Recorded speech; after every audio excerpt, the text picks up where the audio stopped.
Alhamdulillahirabbil alamin wassalatu wassalamu ala Rasulillah wa ala alihi washabihi wa man tabi'ahum bi ihsan ila yaumiddin. Amma ba'd. Alhamdulillah, kita lanjutkan lagi kajian kitab Al-Ghayatu wa Taqrib, fikih praktis dalam madhab Al-Imam Syafi'i rahimahullah, yang dikumpulkan oleh Al-Imam Al-Qadhi Abu Syuja rahimahullah. Kita masih di pembahasan jual beli.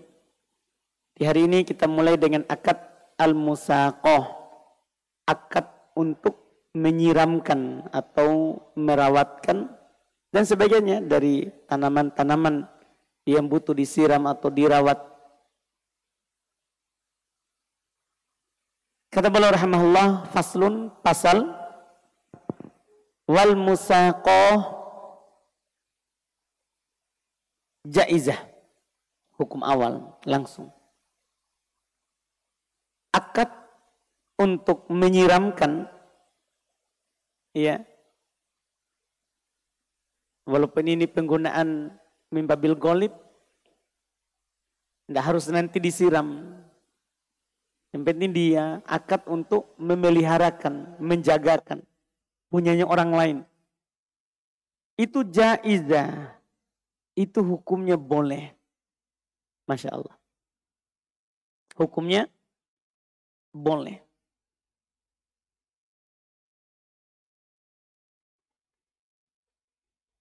Alan nakli wal karmi. Terhadap kurma dan anggur. Walaha syara'id, dan dia memiliki syarat-syarat. Sebelum lebih jauh, ketika belum menyatakan akad untuk menyiramkan ini adalah boleh, apa dalilnya kalau itu boleh? Misalnya ada orang punya kebun, dia pekerjakan orang di kebunnya itu, kamu tanamkan saya di kebun ini pohon, kalau di sini yang disebut kurma karena kebanyakan di sana kurma dan anggur. Kalau di sini kita misalnya anggaplah pohon apa misalnya kalau kita padi atau apa, pisang, baiklah, ya pisang, iya. Atau dia tanamkan durian lah, dia tanamkan rambutan. Akad untuk dia tanamkan, dia punya tanah, terus tanamkan saya ini. Nanti kita bagi hasil. Bagi hasil. Kata beliau boleh. Iya, kata beliau boleh. Apa dalil akan bolehnya? Di antara dalil paling terkenal adalah apa yang diriwayatkan oleh Imam Muslim dari sahabat Abdullah ibn Umar. Ketika Rasulullah SAW menaklukkan Khaybar. Khaybar ini tempat kampungnya orang Yahudi. Banyak pohon kurmanya. Mereka punya benteng-benteng di situ karena memang penghasil kurma. Ketika Nabi mengusirnya, memeranginya, maka Nabi SAW menguasai Khaybar. Di situ kan banyak kurma. Akhirnya kebun-kebun ini menjadi rampasan perang milik kaum muslimin. Milik kaum muslimin. Maka Nabi SAW memperkerjakan orang Yahudi dengan ketentuan bagi hasil. Nabi waktu itu membagi hasil setengah. Setengah untuk beliau dan setengah untuk pekerja. Dari hasilnya.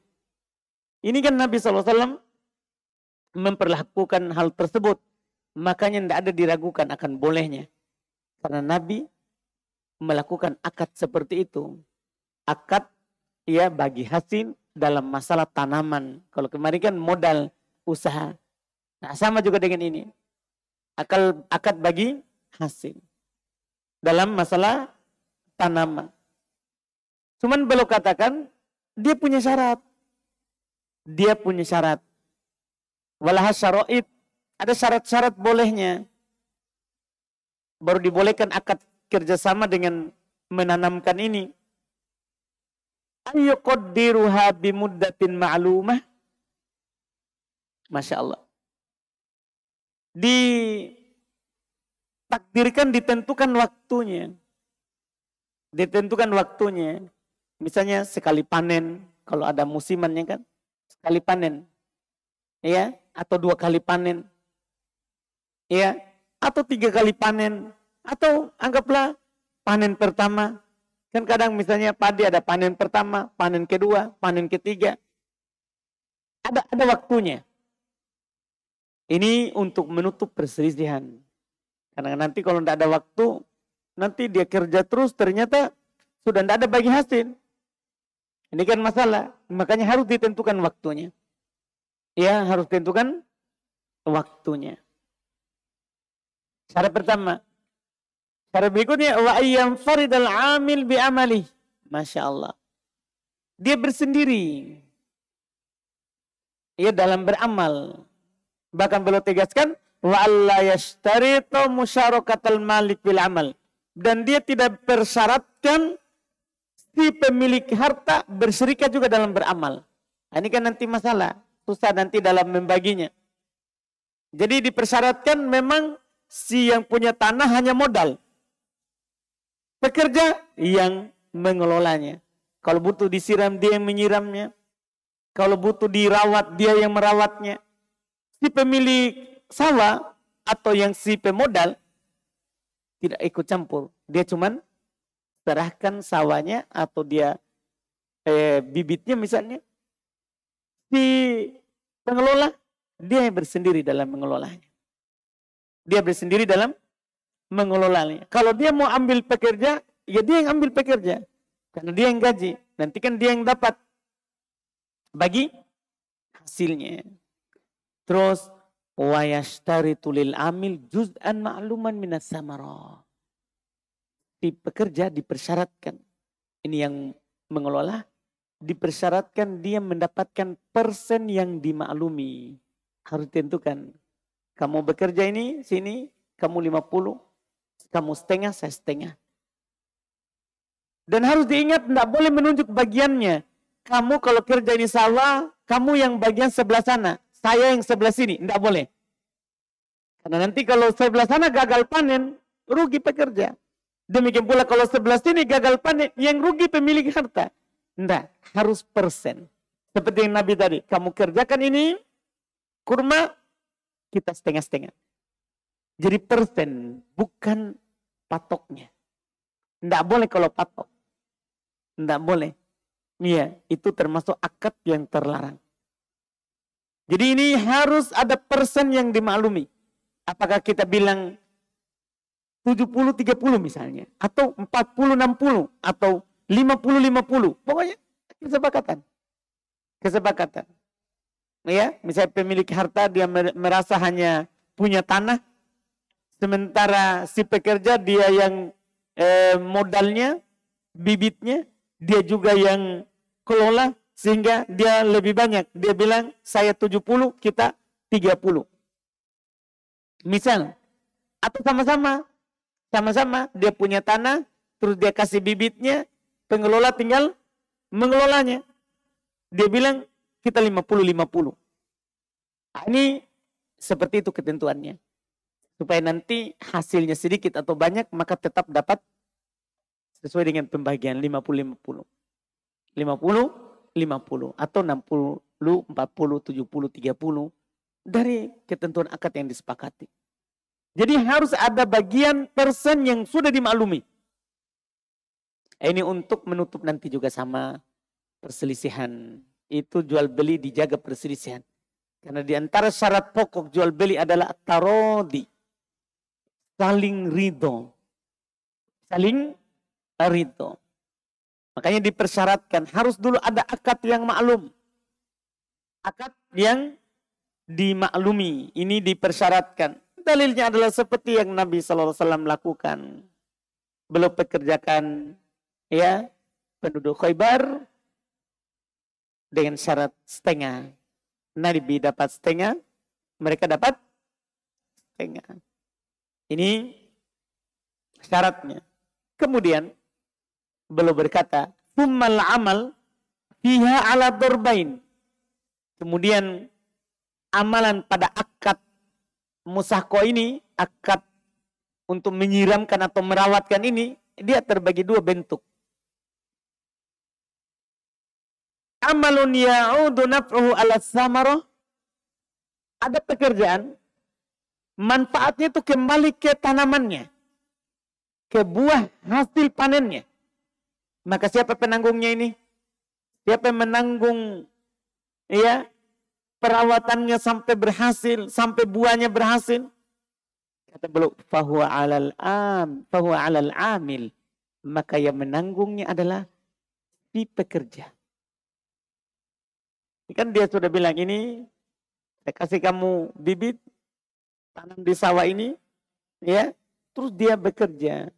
Hasilnya, perawatannya, pembersihan semuanya, itu tanggung jawabnya siapa?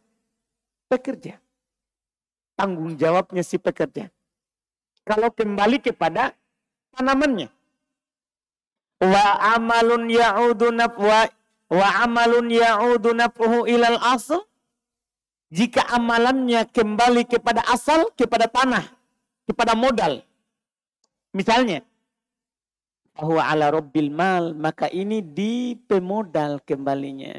Misalnya terkait dengan tanahnya, mau digalikan sumur. Terkait dengan tanahnya, mau digalikan, dibelikan aliran air sampai ke tempat itu.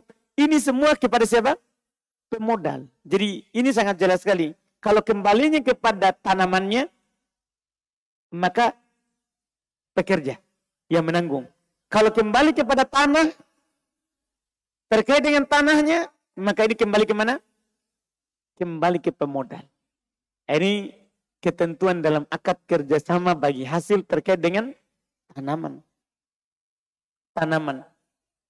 Dan ini juga nanti kalau terkait dengan sekaligus ini, terkait dengan hewan ternak, terkait dengan hewan ternak. Sama juga. Sama dengan pertanian. Ya, si pemilik harta, dia kasih sapi misalnya. Untuk dipeliharakan. Sama pembicaraan kita. Sama bentuk pembicaraan kita. Iya. Terkait dengan sapinya, ini kembali ke yang punya harta. Tapi terkait dengan bagaimana penyembangannya, sapinya supaya gemuk, supaya terjaga, supaya kawin. Iya. Dia harus antarkan kepada pejantannya. Karena kadang dia tidak punya pejantan. Itu semuanya adalah urusannya si pekerja. Tapi harus jelas bagi hasilnya. Apakah bagi hasilnya misalnya satu-satu. Lahir satu untuk pemilik sapi.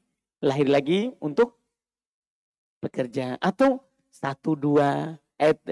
Misalnya kalau lahir 3 untuk pemilik sapi, 2. Kemudian si pekerja satu. Tergantung akad. Tergantung akad. Ini yang disebutkan. Sama juga modelnya. Iya. Ini terkait dengan akad untuk menjagakan atau memeliharakan. Atau mengembalakan misalnya. Kalau dia tidak digaji. Kan ada juga dipekerjakan tapi bukan bagi hasil. Tapi dia dikasih gaji. Kalau itu namanya akad ijaro. Akad untuk ya menggajinya. Bukan mau akad bagi hasil. Kalau itu jelas kalau itu. Ia minta dibangunkan rumah. Akadnya digaji per pekan. Misalnya itu lain lagi. Ini bukan akad bagi hasil. Ini bukan akad bagi hasil. Iya. Ini kemudian berikutnya. Dan kita bisa kiaskan yang lain ya. Tidak harus pohon kurma. Tidak harus pohon anggur. Semua. Bisa kita akad seperti itu.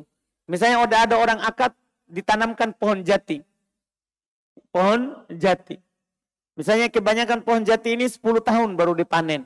Sudah 10 tahun ini dia yang jaga. Kalau panen ya sudah hasilnya dibagi. Kamu 50, saya 50 misalnya. Saya punya tanah, saya punya bibit, kamu yang kerja. Iya, semua bisa berlaku. Semua bisa berlaku. Ditanamkan, iya, pohon jati misalnya. Atau yang lainnya. Dari semua yang bisa dipekerja samakan. Yang bisa dipekerja samakan. Kemudian berikutnya lagi. Kata beliau rahimahullah, faslun, pasal lagi.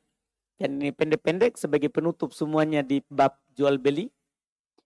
Wa kullu ma amkana al-intifa'u bihi ma'a baqa'i ainihi sahhat ijaratuhu. Kalau ini akad sewa menyewa.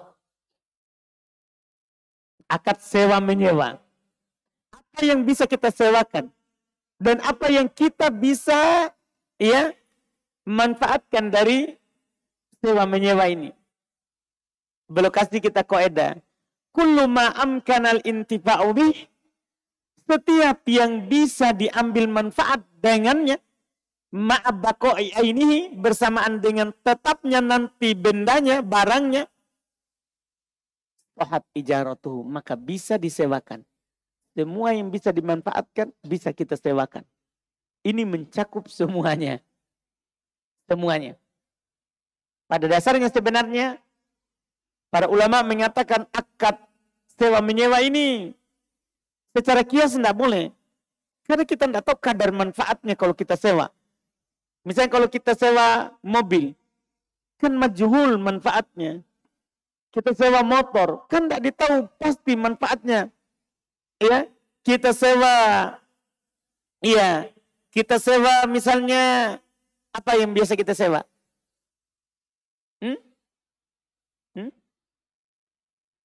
Apa itu? Oh, peralatan camping. Wah, anak muda. Memang dia sukanya camping. Baik. Iya. Dia sewa peralatan untuk pergi naik gunung misalnya. Ini kan kalau dilihat manfaatnya majhul. Tidak jelas. Bisa saja bermanfaat. Bisa juga. Tidak ditahu manfaatnya. Tidak ditahu kadarnya. Makanya secara kias ini tidak boleh. Cuma kenapa jadi bisa boleh nanti ada beliau bilang sahhat. Sah. Boleh sewa menyewa seperti itu. Manfaatnya walaupun majhul. Padahal bai'ul majhul, jual beli yang tidak jelas, tidak boleh. Tapi kenapa ini boleh?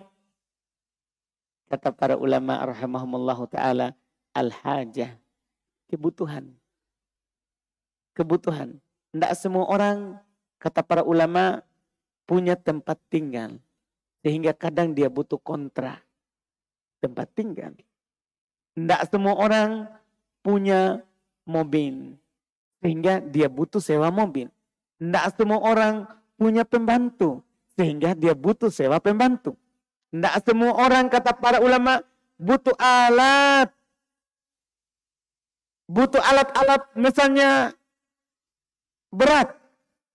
Tidak semua orang punya di rumahnya alat berat. Yang bisa mengangkut tanah, yang bisa meratakan tanah. Tidak semua orang. Maka karena kebutuhan, maka butuh di sewa. Sehingga ini namanya hajah. Nah, kata para ulama, al-hajah bimanzilatid darurah. Kebutuhan itu sama dengan darurat. Sehingga membolehkan yang tidak boleh. Kalau kita mau melihat, kita sewa alat berat. Kan tidak jelas berapa dia dapat sehari. Tidak jelas. Cuman kebutuhan. Kebutuhan. Membuat dia jadi boleh. Makanya para ulama dari kalangan sahabat, tabi'in, dan orang-orang mengikuti mereka, ya, menukil kesepakatan akan bolehnya akad ijarah. Bolehnya akad sewa menyewa. Boleh. Bolehnya akad sewa menyewa. Dibolehkan. Iya. Bahkan Nabi SAW menganjurkan untuk segera memberi gajinya. Memberi sewanya. Ini menunjukkan akan bolehnya. Misalnya dalam hadis riwayat Imam Ibnu Majah. Dalam hadis riwayat Imam Ibnu Majah radhiyallahu ta'ala. Dari Abdullah ibn Umar radhiyallahu ta'ala an. Dia Nabi SAW katakan. A'tul ajir ajrahu qabla ayyajiffa arakuhu. Berikan pekerja itu gajinya sebelum kering keringatnya. Berikan pekerja itu gajinya sebelum kering keringatnya. Secara sanad, hadis ini dikritik. Secara sanad. Karena di dalamnya ada rawi yang bernama Wahab ibn Sa'id dan Abdurrahman ibnu Zaid, keduanya dhaif. Hanya saja betul. Karena kan siapa yang berbuat baik ya segera balas. Segera apa? Balas. Ya, gajinya. Segera berikan gajinya. Dan ada yang lebih sahih dari ini. Itu kan tadi menunjukkan bahwa dikasih gaji cepat. Tapi ada yang lebih sahih dari ini. Hadits riwayat Imam Al-Bukhari dari Abu Hurairah. Nabi SAW bersabda, "Ana khosmuhum yaumal qiyamah." Saya adalah pendebatnya pada hari kiamat. Orang yang rajulun ista'jaru ajiran fastawfa minhu wa lam yu'ti ajrah. Saya akan mendebati seorang yang menyewa, memperkerjakan seorang pekerja. Pekerja ini sudah kerjakan semua tugasnya. Tapi dia tidak berikan gajinya. Kata Nabi, saya khostimnya, pendebatnya di hari kiamat.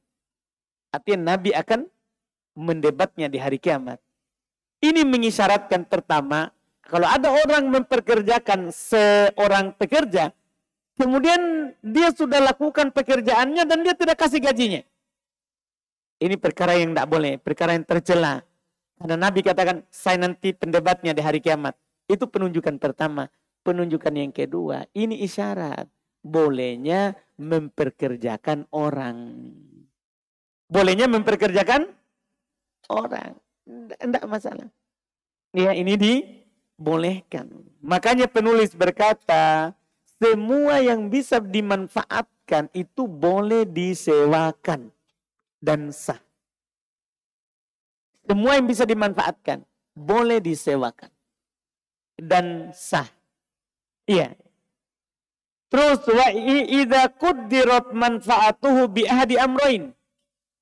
Jika bisa ditakdir, ditakar manfaatnya dengan salah satu dua perkara. Itu syaratnya. Mudah bisa ditentukan dengan waktu, jam. Saya sewa misalnya sehari. 12 jam. Saya sewa misalnya 24 jam. Berapa? 24 jam. Dia bilang misalnya ada mobil. Saya mau sewa 24 jam. Berapa? Ditakdirkan. Waktunya ada waktunya. 24 jam. Sah. Disewakan. Bisa. Atau amal. Atau ditakdirkan amalannya. Ini dia bekerja bisa berapa lama? Dia bisa berapa lama dipakai? Dia takdirkan. Ditentukan waktu bekerjanya. Kalau tadi kan, ya ditentukan waktu pemakaiannya. Waktu pemakaiannya. Kalau ini ditentukan waktu bekerjanya. Kalau tadi kita contohkan mobil. Itu kan waktu. Berapa jam dipakai. Demikian pula orang. Iya, demikian pula orang. Kita tentukan. Misalnya saya tentukan, saya gaji kamu untuk mengangkat ini 100 bata. 100 bata. Boleh. Atau 1000 bata. Boleh. Ditentukan pekerjaannya. Dia harus kerjakan berapa. Ya, kita bilang saya akad sama kamu untuk bangun ini satu rumah sampai selesai. Ini namanya amalannya. Pekerjaannya dia. Sampai selesai. Berapa? Saya gaji. Disepakati. Sah. Kalau ada waktunya. Kalau ada waktunya. Ini yang beliau sebutkan. Kemudian beliau berkata, wa itlaquhu yaqtadi ta'jilil ujrah. Masya Allah. Ketika dia mutlakan, dia tidak bilang begini ya, nanti gajinya di akhir. Atau bayarnya di awal. Dia hanya bilang, saya mau sewa ini. Dia bilang, iya, silakan. Ketika dia mutlakan begitu, maka mengharuskan gajinya disegerakan. Gajinya disegerakan. Itu kalau diitlakan. Illa ayyashtarita ta'jil. Kecuali dia persyaratkan untuk diakhirkan. Kamu kerjakan untuk saya ini.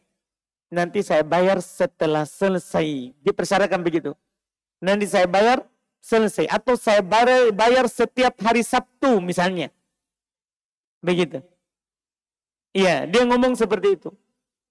Maka itu sah. Boleh. Boleh hal tersebut.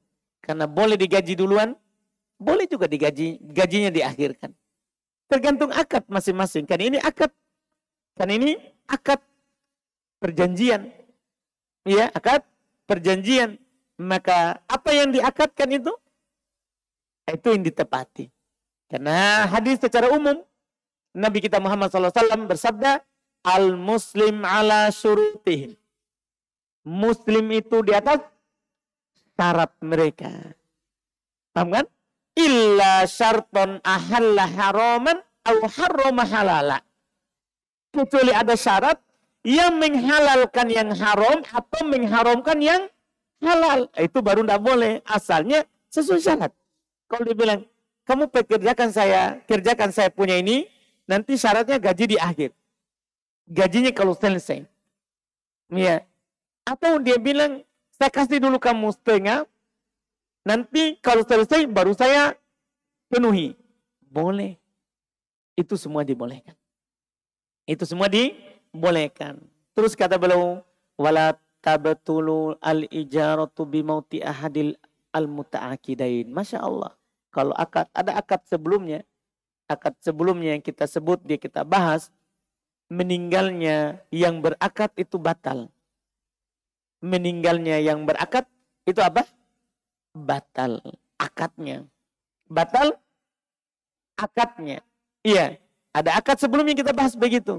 Tapi ini akad sewa menyewa, kata beliau, tidak batal dengan meninggalnya salah satu yang berakad.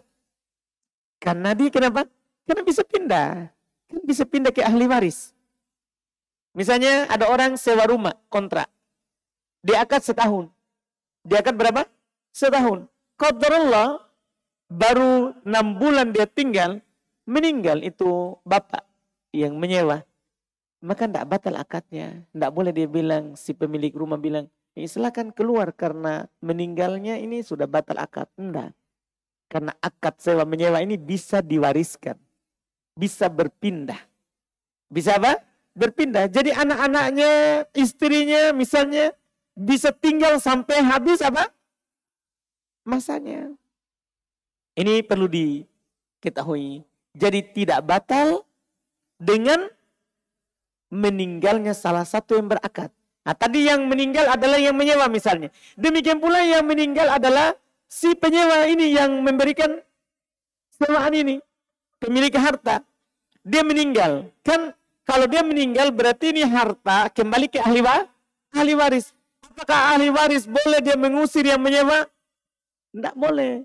Karena meninggalnya ini bapak yang punya barang tidak membatalkan akad sama yang tadi. Kalau memang warisan, ya nanti selesai masanya baru boleh diambil. Baru boleh diambil. Ini Masya Allah, ini penting sekali ilmu yang ini. Ya, karena kata para ulama rahimahumullah ta'ala, ya, ini kan akdu mu'awadah. Ya, ala syai'in yuqbalun naql. Akad tukar menukar atas sesuatu yang bisa dipindah tangankan. Yang bisa dipindah tangankan. Bisa dipindahkan ke ahli warisnya. Bisa dipindahkan ke ahli warisnya. Tidak batal dengan meninggalnya yang berakad. Kemudian beliau berkata, wa tabatulu bitalafil ain al-mustajarah. Masya Allah. Dan batal dengan hancurnya atau hilangnya barang yang disewakan. Misalnya ada orang tadi sewa rumah. Qadarullah, banjir. Banjir ini membuat rumahnya hanyut. Tidak ada lagi. Batal. Ya. Atau ada orang sewa rumah, sewa ruko. Dia sewa. Oh ternyata rukonya terbakar. Habis. Batal. Dipahami ini? Tapi jangan disengaja bakar. Batal. Ada juga orang supaya batal ini akadnya dia sengaja bakar. Tidak boleh, itu dolim. Makanya nanti ada diikutkan nanti illa bi'udwan. Kecuali dengan pelampauan batas. Tidak boleh. Maksud ini ada musibah alam. Musibah alam. Dia sewa mobil misalnya. Dia sewa mobil. Harusnya dia sewa setahun mobilnya. Tapi qadarullah, ya musibah mobilnya hilang. Misalnya dia sudah jaga, mau dicuri. ya dicuri, maka batal akad dengan ada kejadian itu. Tapi belum katakan ya wala doman, dan kalau hilang tidak perlu ada doman, tidak ada ganti rugi. Tidak ada ganti rugi kalau hilang. Kan batal akadnya, terus tidak ada ganti rugi. Alal ajir, terhadap si penyewa. Si penyewa. Ah, ini Masya Allah, misalnya ada rumah disewa. Tadinya bagus, catnya rapi. Kemudian ditinggali, oh sudah tidak bagus misalnya. Sudah tidak bagus catnya, sudah lama. Adanya hujan, adanya angin, ya rusak plafonnya misalnya karena ada air. Tidak ada doman, tidak ada denda bagi si penyewa. Tidak ada denda bagi si penyewa. Illa bi'udwan. Kecuali dia melampaui batas. Sengaja dia pergi buka atap supaya masuk ini air. Kan mau keluar ini, kasih rusak deh. Begitu. Dengan melampaui batas. Wah, ini harus dia ganti. Karena kembali ke pembahasan kita sebelumnya. Tangan zalim, doman. Ini tangan penjahat. Tangan penjahat harus dia ganti. Harus dia ganti. Ini Masya Allah terkait dengan masalah sewa menyewa. Iya, sewa menyewa. Dia sewa motor misalnya. Sewa motor. Qadarullah saat di penggunaan tabrak. Atau dia jatuh. Bukan sengaja.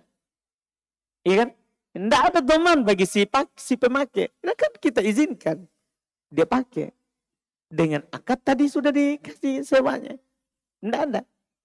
Ya, tidak ada doman. Kecuali dia sengaja.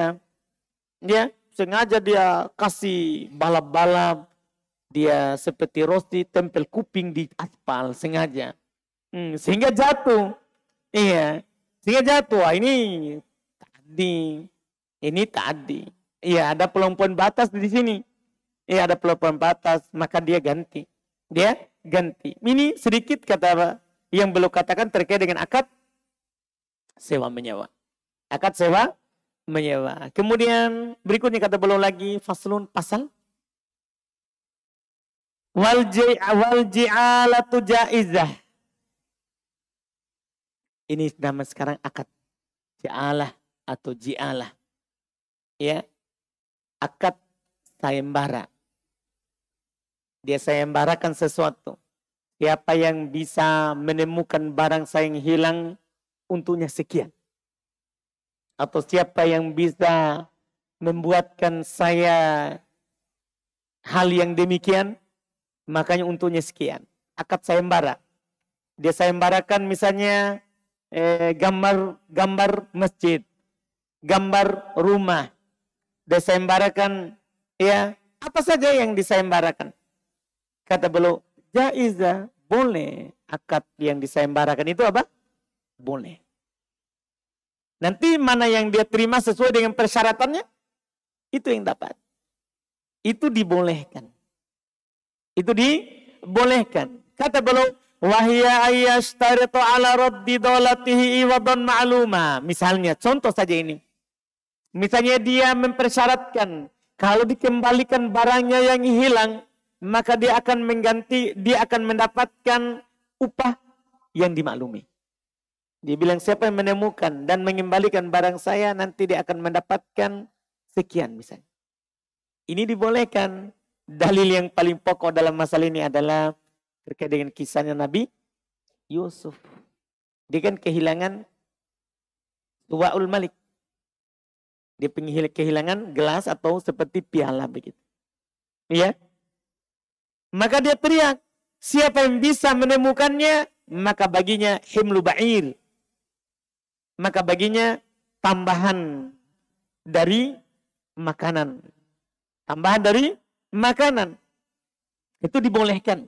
Dan datang juga dalam Sahihain, Sahih Bukhari Muslim, ya, bahwa para sahabat, ya, mereka ketika diminta untuk meruqyah, ya, seorang kepala suku yang digigit ular, mereka katakan, tapi dengan ganjaran kalau sembuh seekor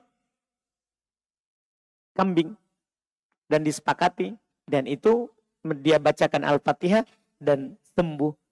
Ya, ketika disampaikan kepada Nabi hal tersebut, maka Nabi bilang, kasih saya sebagiannya. Ini maksudnya apa? Pembenaran dari Nabi SAW akan bolehnya akad.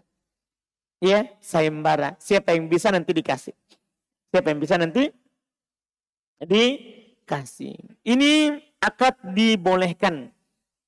Kata beliau, فَإِذَا رَدَّهَا إِسْتَحَقَّ ذَلِكَ الْعِوَضْ الْمَشْرُوطِ. Jika dia berhasil kembalikan tadi barang yang hilang misalnya, maka dia berhak mendapatkan tadi yang dipersyaratkan, yang dijanjikan. Dia berhak untuk mendapatkannya. Nah, ini semua seperti itu. Apa saja yang disayembarakan boleh. Apa saja yang disayembarakan itu dibolehkan. Itu dibolehkan. Ya, dan banyak hal ya kalau kita mau sebutkan contohnya satu-satu ya, bukan hanya barang hilang. Bukan hanya barang hilang, tapi banyak perkara. Ya. Tapi ini di antara bentuknya saja. Intinya adalah akad al-ji'alah atau al-ja'alah ini dibolehkan. Akad ini adalah akad yang dibolehkan. Kemudian berikutnya lagi. Kita baca lagi, karena ini pendek-pendek, fasal yang belum sebutkan. Hanya kelengkapan saja dari akad jual beli. Kemudian kata beliau, wa idza dafa ila rajulin ardan liyazra'aha wa syarata lahu juz'an ma'luman min zari'iha lam yajuz. Ini yang kita sebutkan tadi di akad musaqah. Tapi belum sendirikan untuk menjelaskan bahwa ini boleh, ini tidak boleh. Wa inik tarahu bidahabin au fiddatin au syarata lahu tu'aman ma'luman fi dhimmatihi jaza. Masya Allah. Pasal, jika ada seorang menyerahkan kepada seorang yang lain tanahnya supaya untuk ditanamkan, dikelola. Diserahkan tanahnya untuk dikelola. Kemudian dia persyaratkan bagian yang maklum. Dia bilang, saya bagian sini, kamu bagian sana. Yang Anda bilang tadi, bukan persen, tapi langsung ditunjuk. Kamu tanam ini, tapi saya petak yang ini, kamu petak yang sebelah sini. Misalnya di padi, misalnya. Iya. Atau yang ditanam pohon, sama. Kamu tanam durian di tanah saya ini, nanti saya di bagian sini duriannya, kamu di bagian sini. Di bagian seperti itu. Lam yajuz. Ini tidak boleh. Ini tidak boleh. Karena ini akad nanti bisa mendolimi. Bisa yang punya tanah yang didolimi, bisa juga yang bekerja yang didolimi. Siapa tahu yang punya tanah ini sudah tahu tanahnya sebelah sini subur, sebelah sana tidak subur. Kan sudah tahu kan yang pemilik tanah. Ya. Ini atau nanti anggaplah semua tanahnya sama. Tapi kalau ada musibah dari langit, ternyata yang ditimpa adalah bagiannya dia. Oh, ini mendolimi. Tidak boleh kalau bagiannya sudah ditentukan seperti itu. Ya. Tidak boleh. Wa inik tarohu bidahabin au fiddah. Tapi jika dia sewakan dengan perak atau dengan emas atau perak, atau syarata lahu ta'aman ma'luman fi dhimmatihi. Atau dia persyaratkan makanan yang dimaklumi tapi dalam tanggungannya. Dia tidak bilang, dia hanya di dalam tanggungan. Dia tidak bilang saya bagian sini, tidak. Tapi dia bilang saya sekian persen dalam tanggunganmu. Kalau panen saya sekian persen dari hasil panennya. Kalau ini jaza, kan boleh disewa. Dia bilang kamu tanam dengan misalnya kita dengan rupiah, ini kan tadi dengan emas atau perak. Sekali tanam di tanah saya 5 juta. Boleh. Sekali musim. Iya, sewa. Boleh. Atau 3 kali panen 5 juta misalnya. Disewakan. Boleh. Dibolehkan. Atau tadi yang kedua, kamu tanam tanah saya, tapi nanti hasilnya saya sekian persen. Dari yang antum hasilkan. Boleh. Ini bercabang dari akad sebelumnya. Akad musaqah. Ya, cuma di sini langsung disebutkan yang tidak boleh. Langsung disebutkan yang tidak boleh. Selesai. Ini akad yang ini. Kemudian berikutnya nanti masalah menghidupkan tanah. Ini insya Allah di pertemuan akan datang. Insya Allah. Kita adzan dulu. Baru lihat tanya jawab pertanyaan.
Kita lihat sini ada pertanyaan. Insyaallah. Semoga Allah membantu kita semua.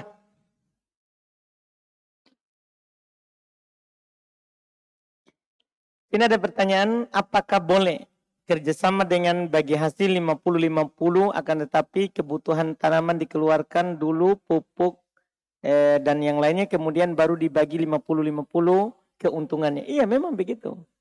Boleh dikeluarkan gaji burunya. Misalnya si pekerja tadi dia menggaji orang lagi untuk memanen misalnya. Keluarkan dulu semua. Sudah bersih baru bagi hasil. Sudah bersih baru bagi hasil. Memang seperti itu yang dilakukan. Apakah musako boleh dibatalkan? Boleh kalau dua belah pihak sepakat. Adapun sepihak tidak. Kan ini akad wajib, akad lazim. Tidak bisa dibatalkan sepihak. Beda kalau akadnya wakil, hanya mewakilkan. Boleh. Tapi kalau akadnya akad yang lazim, harus dua belah pihak yang membatalkan. Kemudian sini ada pertanyaan, apa hukumnya sholat duhur tapi kita niatkan sholat asar? Maksudnya dia sholat duhur tapi niatnya sholat asar. Karena kita kira lagi sholat asar. Apakah sholat duhurnya tidak diterima? Ya tidak sah. Tidak sah sholat duhurnya. Ya, tidak sah sholat duhurnya. Dan tidak sah juga sholat asarnya. Kan dia sholat asar belum waktu. Belum waktu. Ketika dia tidak safar, tidak sah sholat sebelum waktu. Jadi tidak sah sholat asarnya, tidak sah juga sholat duhurnya. Dalilnya adalah sholat duhurnya tidak sah. Hadits, innamal amalu bin niat. Amalan itu tergantung pada niatnya. Dia sekarang tidak niat. Sehingga tidak ada amalan yang sah. Tidak ada amalan yang sah. Silakan.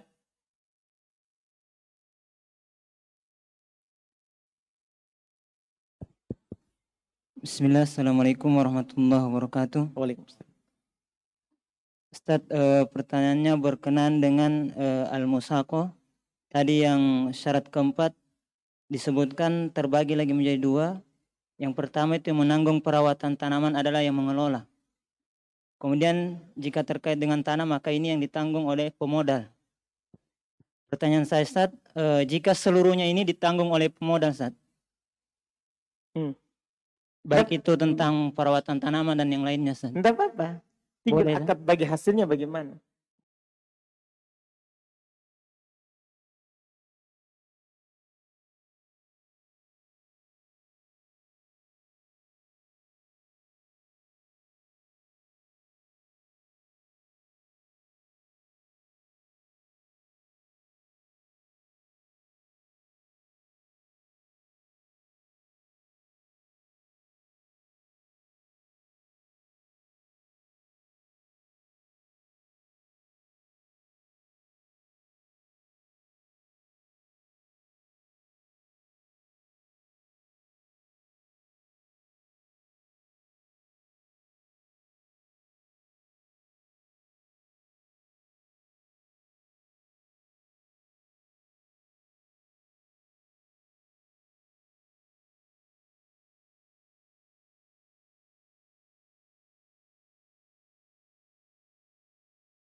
video call.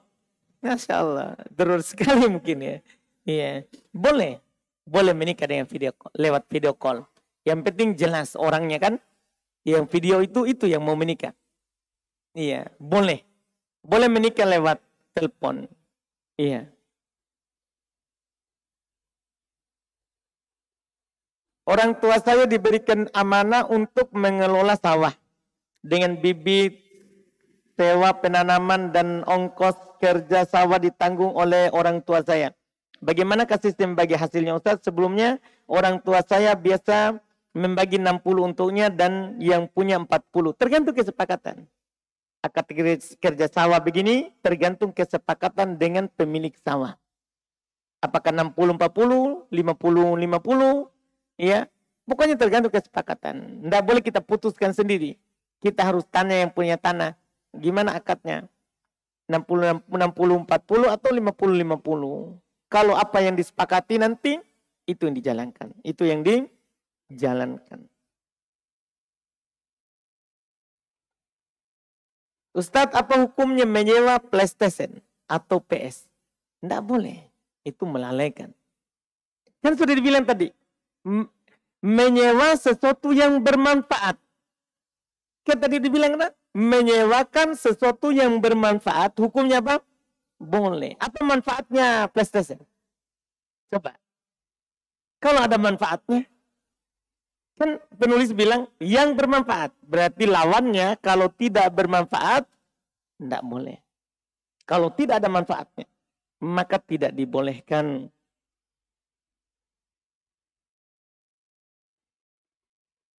Kapan dikatakan seseorang itu wajib menikah? Mohon nasihatnya Ustaz. Untuk kami yang ingin menikah, namun orang tua belum mengizinkan. Karena masih dalam proses belajar. Padahal kami menginginkan pernikahan agar terjaga dari fitnah. Karena yang kami butuhkan, yang kami takutkan bila tertimpa fitnah, membuat akan futur dalam belajar. Masya Allah. Iya. Kapan dikatakan seorang itu dikatakan wajib menikah? Yaitu jika kalau dia tidak menikah, dia akan berzina. Wajib dia menikah. Wajib dia menikah. Kalau dikhawatirkan dia akan berzina, wajib dia menikah. Dengan syarat dia punya ongkos untuk menikah. Kalau dia tidak mampu, tidak punya ongkos, tidak wajib. Dia berpuasa saja. Karena Nabi katakan, ya ma'asyarat syabab, man istata'a minkumul ba'a falyatazawwaj. Wahai sekalian anak muda, siapa yang mampu di antara kalian menikah, menikah. Yang mampu menikah.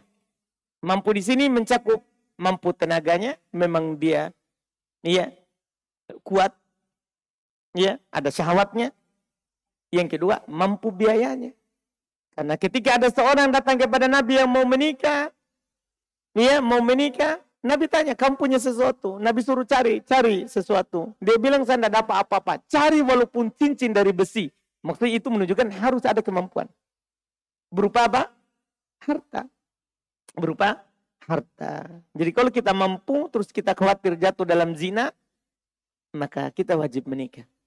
Adapun kita khawatir, takut diri jatuh dalam fitnah, tapi kita tidak mampu, apalagi orang tua tidak setujui, susah kalau orang tua suruh dulu belajar. Maka di sini kita bersabar, belajar dulu. Masalah fitnah tadi gampang.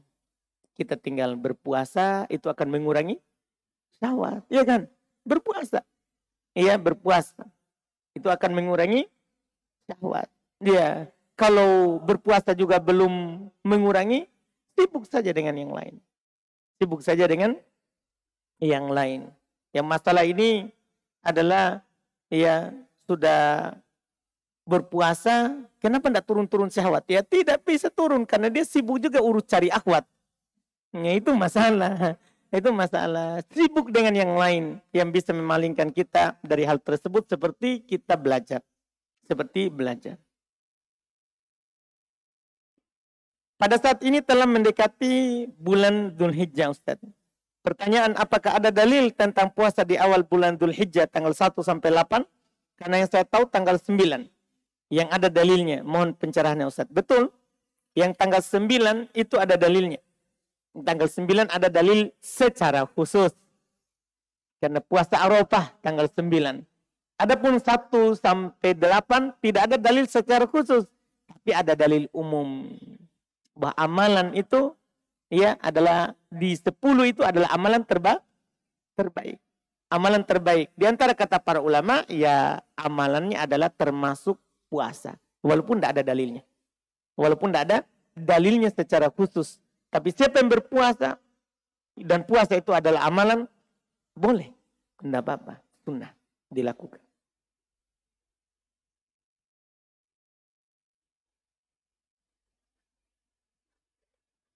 Ada yang langsung? Silakan. Tidak ada pertanyaan lagi? Apakah boleh seorang anak menuntut ilmu dengan izin ayah, namun kondisi ayah di rumah sendirian karena kakak semua sudah bekerja? Saya takutkan terjadi hal yang tidak diinginkan. Jangan sampai itu setan yang membisikkan begitu. Kalau ayahnya sudah izinkan, bismillah, lakukan. Lakukan. Dia izinkan karena dia tahu bahwa dia bisa untuk mengurus dirinya. Jangan kita pikirkan itu lagi. Itu bisa saja syaitan datang mewaswaskan supaya kita pulang. Padahal pulang juga tidak bantu ayahnya. Dia cuma main HP. Itu masalah. Itu masalah. Iya, cuma setan kan pintar.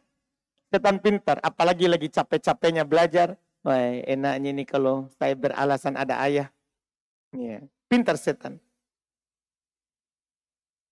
Kemudian berikutnya, kebetulan orang tua di kampung membeli sapi dengan harga 10 juta.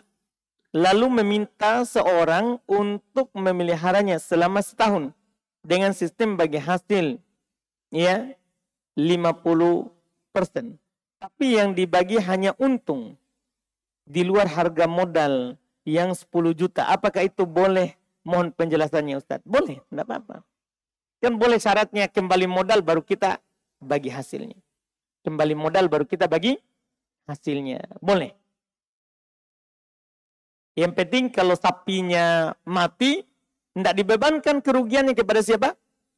Si pemelihara. Itu tadi intinya itu. Kalau sapinya mati, dia tidak tadi, maka tidak ada doman. Tidak ada doman. Itu namanya berarti bagi juga ruginya. Kan dia sudah rugi tenaga untuk peliharakan. Ya kan? Kemudian kalau kita kehilangan sapi, harus bagi juga. Tidak boleh ada doman. Tidak boleh disuruh ganti. Kecuali dia uduhan. Dia memang melampaui batas. Itu tadi yang disebutkan.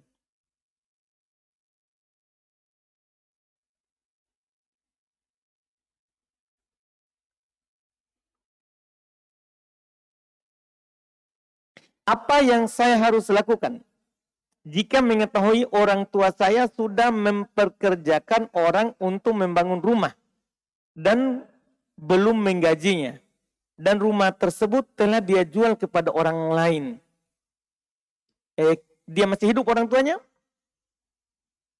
Kalau masih hidup, ingatkan untuk membayar gajinya. Kalau kita mampu, kita bayarkan. Kalau sudah meninggal, maka kita bayarkan. Kalau dia sudah meninggal, maka kita bayarkan ahli waris yang membayarkan. Kalau ada dari warisannya, maka dibayarkan dulu sebelum dibagi. Sebelum dibagi warisannya, maka bayarkan utang orang tuanya. Tapi kalau tidak ada warisannya, maka anaknya yang membayarkan. Anaknya yang membayarkan utangnya itu.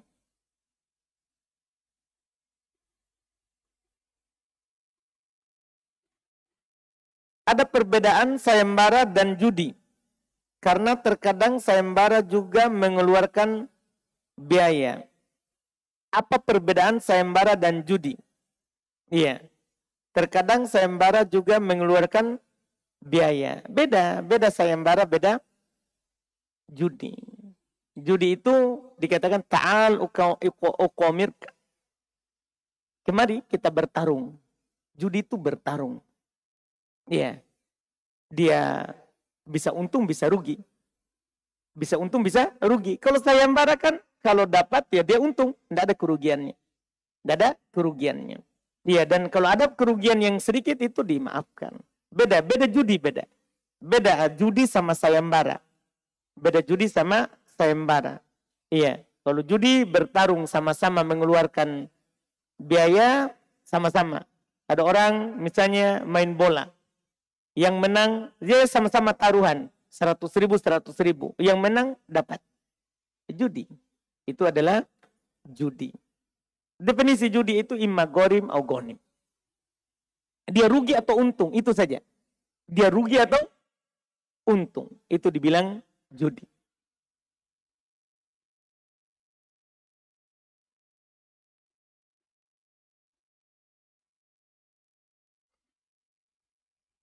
Bagaimana jika tanah yang berserikat dijual oleh teman, tapi kita belum mampu menebus ke pihak ketiga?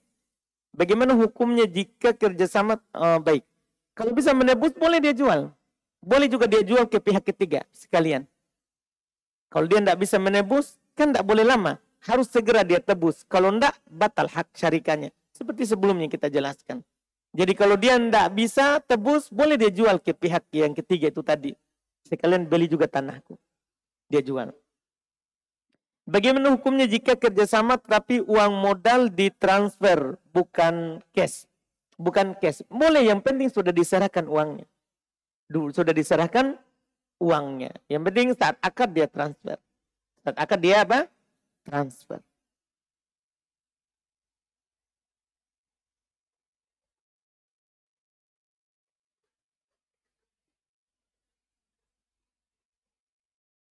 Apakah acara penamatan Al-Quran bagi anak-anak yang biasa dilakukan di kampung itu adalah bid'ah, Ustaz? Ya, tidak ada tuntunannya. Tidak ada tuntunannya untuk berkumpul-kumpul dengan acara penamatan dengan bacaan-bacaan khusus. Adapun hanya syukuran saja.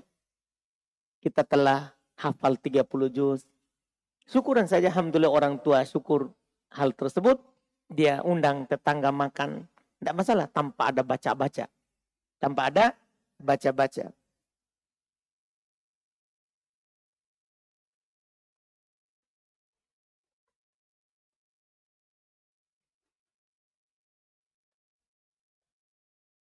Bolehkah bikin syukuran? Potong tumpeng saat buka usaha baru. Dan dipimpin doa sama seorang dan doa dikeraskan pakai bahasa Arab dan bahasa Indo. Apakah boleh atau bid'ah, Ustaz? Saya bingung karena waktu ini bos saya ritual seperti itu.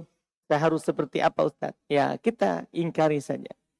Ya, kita ingkari saja dalam hati, itu salah. Tidak ada ya doa-doa khusus, ya acara-acara khusus kalau seorang buka usaha.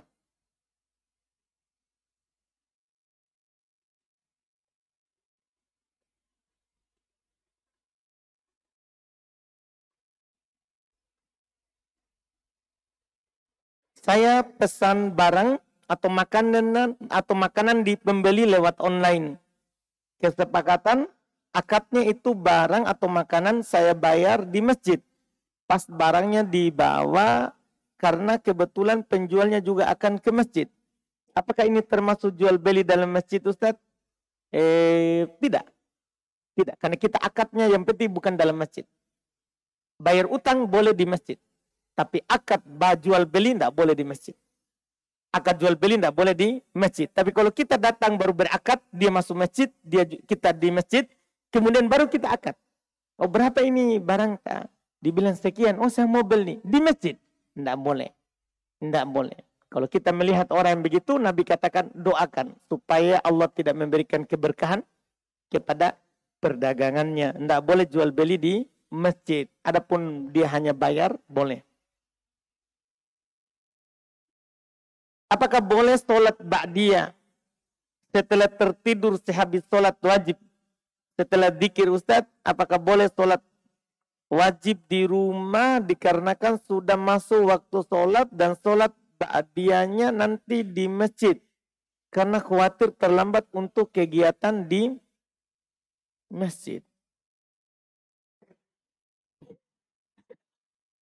Iya, campur-campur ini. Satu dulu ini katanya apakah boleh sholat ba'diyah setelah tertidur sehabis sholat wajib setelah dzikir Ustaz? Boleh. Boleh, selama masih di waktu. Boleh. Dan boleh setelah keluar waktu kalau memang dia tertidur. Kalau dia tertidur, walaupun keluar waktu boleh kalau dia biasa melakukannya. Adapun sini, apakah boleh sholat wajib di rumah karena sudah masuk waktu? Masuk waktu sholat. Dan sholat ba'diyahnya nanti di masjid.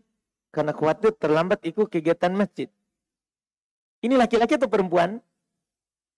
Kalau laki-laki kan wajib ke masjid. Tidak boleh sholat di rumah laki-laki. Laki-laki tidak boleh sholat di rumah. Iya, tapi kalau yang bertanya adalah perempuan, sudah masuk waktu, akhirnya langsung dia sholat di rumah. Kemudian dia mengarah ke masjid. Boleh nggak sholat ba'diyah di masjid? Boleh. Boleh. Dia sholat tahiyat masjid, langsung sholat ba'diyah. Kalau perempuan ya, kalau laki-laki kan wajib sholat di masjid. Laki-laki wajib sholat di masjid.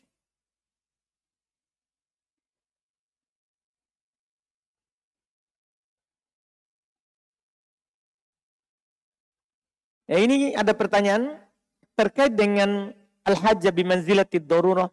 Kebutuhan itu sama dengan darurat. Itu dalam hal sewa menyewa atau bisa di luar itu? Bisa. Bisa di luar. Ini yang dipakai. Kenapa kita bisa katakan boleh foto KTP misalnya. Misalnya Syekh Ibnu Utsaimin, Syekh bin Baz, Syekh semua, Syekh Mukbil, Syekh ya, masih yang lain. Ya boleh foto KTP, boleh foto paspor, boleh. Kenapa? Hajah. Dibutuhkan. Dibutuhkan. Foto, surat nikah, boleh. Kenapa? Dibutuhkan. Jadi tidak harus dijual beli, sewa menyewa. Semua di masalah yang lain. Di masalah yang lain. Dibutuhkan, maka boleh hukumnya. Seperti ada orang punya kegiatan ini dipersyaratkan harus ada dokumentasikan misalnya. Boleh dia foto. Tapi sesuai dengan kebutuhannya. Sesuai dengan kebutuhannya. Dalilnya itu tadi kaidah al-hajah bimanzilati ad-darurah. Ya, kebutuhan itu sama dengan darurat. Kita baca sedikit lagi. Ini pertanyaan, apa hukum arisan Ustaz? Arisan apa dulu? Kalau arisan emas perak, tidak boleh. Tidak boleh. Karena dia barang riba. Dia mengharuskan tunai. Kita kasih uangnya, kita ambil barangnya. Tidak boleh emas perak dicicil. Emas perak itu tidak boleh dicicil. Adapun arisannya, peralatan rumah tangga, tidak ada masalah. Iya, dibolehkan. Dibolehkan, wallahu alam. Kita baca satu lagi.